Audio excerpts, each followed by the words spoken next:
करने का गुरुदेव कहते हैं कि एकमात्र एक आधार, एक अवलंब केवल भक्ति ही है।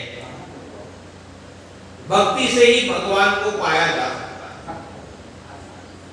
और उदार आत्मीयता से अनुप्राणित होकर के परमार्थ परायणता में ही सच्ची भक्ति भावना के दर्शन होते हैं। जो दूसरों की सेवा करते हैं ना, उन्हें ही भक्ति का दर्शन होता है। जो मनुष्य को दिव्य बनाता है, दिव्य अलग श्रेणी में रख देता है, और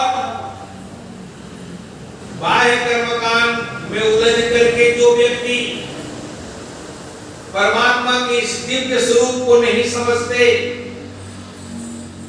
सेवा को नहीं समझते,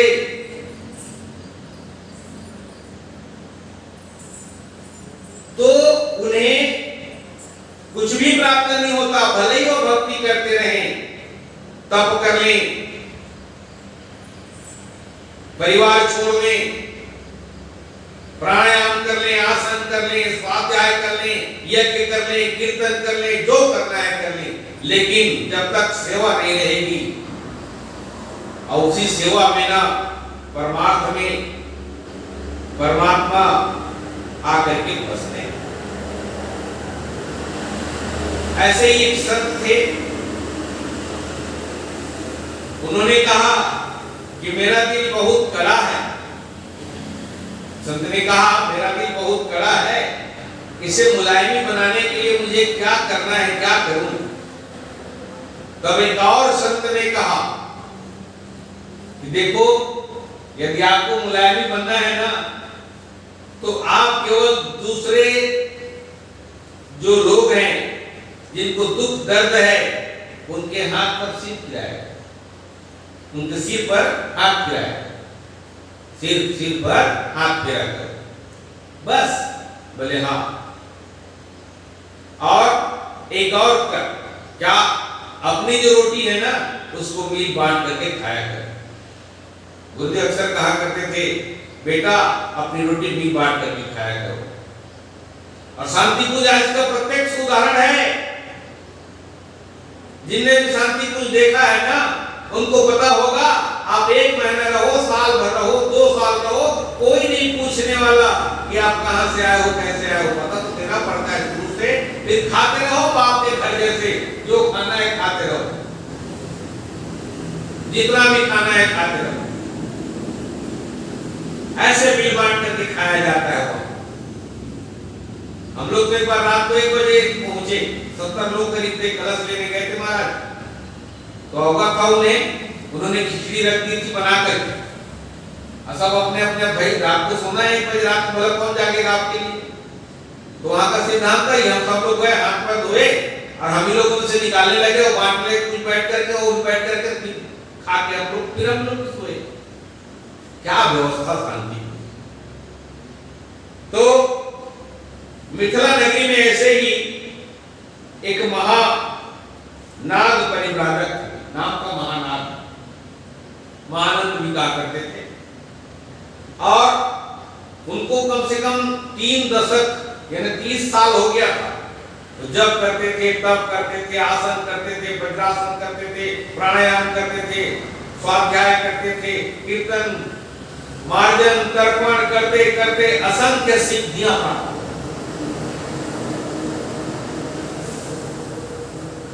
और असाधारण क्षमता, असाधारण बुद्धि और मति के धनी महानंद जी की ख्याति चारों तरफ जैसे प्रकाश का फैलाव होता है, वैसी चारों तरफ ख्याति फैलने लगी, उनकी बड़ाई होने लगी।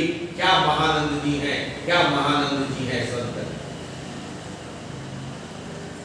और सैकड़ों व्यक्ति, हजारों व्यक्ति, लाखों व्यक्ति उनके संत की सिद्धियों को लाभ लेने के लिए, सिद्धियों का लाभ लेने के लिए उनके पास आने लगे। और सैकड़ों व्यक्ति प्रतिदिन पहुंचकर महानाद जी के श्री चरणों में अपना मस्तक झुका करके बहुत सुख का अनुभव करते थे। आनंद का अनुभव करते, और अंतःकरण जब आते थे लोग बाग, तो उनको सुख देकर के इनके अंतःकरण में भी आनंद होता था। हाँ, लेकिन आनंद के साथ साथ एक और चीज जरूरत होती है इस मानव को। वो क्या है महाराज जी? वो है शांति। चाहे आप कुछ भी कर लो, कितनो भी तप कर लो, कितने पूजा पाठ कर लो, कुछ भी कर लो, लेकिन यदि आपके जीवन में शांति नाम की चीज नहीं है ना, तो फिर कुछ नहीं है। शांति को तो क्या कहा गया है? शांति तुल्यम तपो नास्ति न संतोषम परम सुखम न दुखे परोर व्याधि न धर्मम सत्यम परम। शांति तुल्यम तपो नास्ति, यानी शांति के बराबर और कोई तप नहीं है इस संसार में। तो आप तप कर लो, पूजा कर लो, पाठ कर लो, कर्मकांड कर लो, यज्ञ कर लो, हवन कर लो, लेकिन यदि शांति ना मिली तो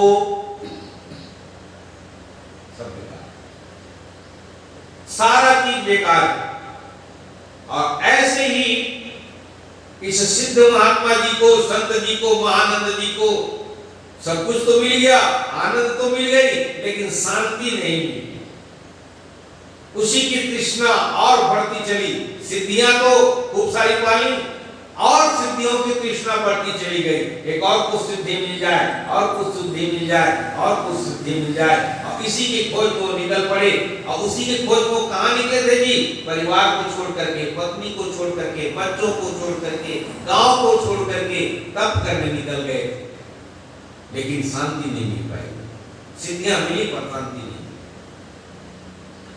एक दिन महानंद जी इसी दुख में से, दुख भरी, दर्द भरी हृदय को लेकर के अपनी कुटिया से बाहर निकले।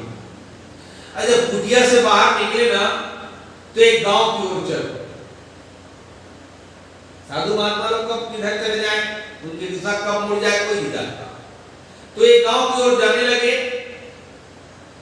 थोड़ी दूर पहुंचे थे कि किसी एक गांव के किसी व्यक्ति के घर में एक व्यक्ति की कराहने की आवाज आ रही थी। दर्द करा रहा था, दर्द उसको ज्यादा हो रहा था, जिससे वो बहुत ज्यादा कष्ट में था, और वो कराहने की स्वर महानंद जी को सुनाई पड़ी। अर्थात कोई बीमार था, उसका देखने वाला भी कोई नहीं रहा होगा, और पीड़ा बढ़ चली थी।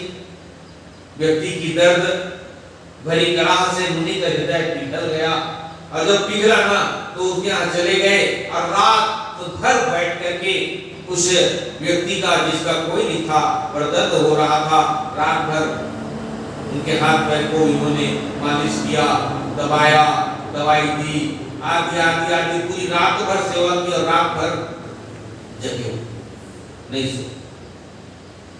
धीरे धीरे उस दर्द वाले व्यक्ति की दर्द कम हुई, अच्छा हो गया वो, और रात भर में उसने उनके पांव दबाए, दवा दी, बिस्तर बदले, टट्टी पेशाब को भी धोया, न जाने सेवा में कौन कौन सी बातें होती हैं। और चौथे पहर जब उनकी नींद बढ़ गई इनको, उस बीमार आदमी को, तो मुनि अपने आश्रम की ओर लौट पड़े। जब आश्रम लौटे आज, न उन्होंने संध्या की, न उन्होंने प्राणायाम किया, न उन्होंने तप की, न उन्होंने पूजा किया, न उन्होंने पाठ किया, कुछ नहीं किया, और आकर के बैठे। अब बैठे ना तो उनके हृदय में एक अपूर्व शांति मिल रही थी, स्थिर उत्फुल्लता से भरा हुआ था, और आबाद सुख की निधि मिल गई, झरना मिल गया, और वो सुख का झरना, शांति का झरना हृदय में बह रहा है, ऐसे उनको प्रतीत होने लगा। महानंद जी को बोध हुआ कि साधना द्वारा अर्जित क्षमता का सही उपयोग न हो पाने से उन्होंने जो अर्जन किया था सिद्धियां, उनका सही उपयोग नहीं हो रहा था। सही उपयोग साधना का यही है कि दूसरों की सेवा में निरंतर होना लग जाना। और उस दर्द भरे व्यक्ति की सेवा करके महानंद जी ने अपार शांति पाई, अपार शांति पाई। और मुनि कह उठे, मुझे मालूम होता कि परमात्मा दीन दुखियों की सेवा में रहते हैं। जो कोई सेवा करता है उन्हीं की सेवा में रहते हैं। दीन दुखियों की ही उन्हें प्यास रहती है, तो उन्हें कितना समय व्यर्थ में नहीं गंवाता। जो उन्होंने तप में किया, यज्ञ में किया, प्राणायाम में किया, स्वाध्याय में किया, वो केवल दीन दुखियों की सहायता करते रहते। ऐसा उनके मन में विचार आया। तो मित्रों, हम लोग भी भगवान की यदि भक्ति करें तो भगवान की भक्ति में सबसे प्रथम भक्ति का जो स्वरूप है वो सेवा है। और जब सेवा ना होना तो आपकी भक्ति निरर्थक मानी जाएगी। भगवान का प्यार आपको नहीं मिल पाएगा। चाहे आप कितना भी तप कर लो, पूजा कर लो, पाठ कर लो, कर्मकांड कर लो, नाना प्रकार के कर लो, लेकिन शांति यदि पानी है तो भक्ति यदि पानी है भगवान की, तो भगवान कहाँ निवास करते हैं? दुख दर्द में। जो व्यक्ति को दुख दर्द है, उन दुख दर्द के हृदय में निवास करते हैं। यदि आप उसके दुख दर्द को हर लो तो भगवान आपके पास आ जाएंगे, आपको शांति मिलेगी और आपको भक्ति मिलेगी। आज श्रीमद् पावन प्रज्ञा पुराण में इतनी बात बोलिए। श्रीमद् पावन प्रज्ञा पुराण की जय। श्यावर रामचंद्र की जय। उमापति महादेव की जय।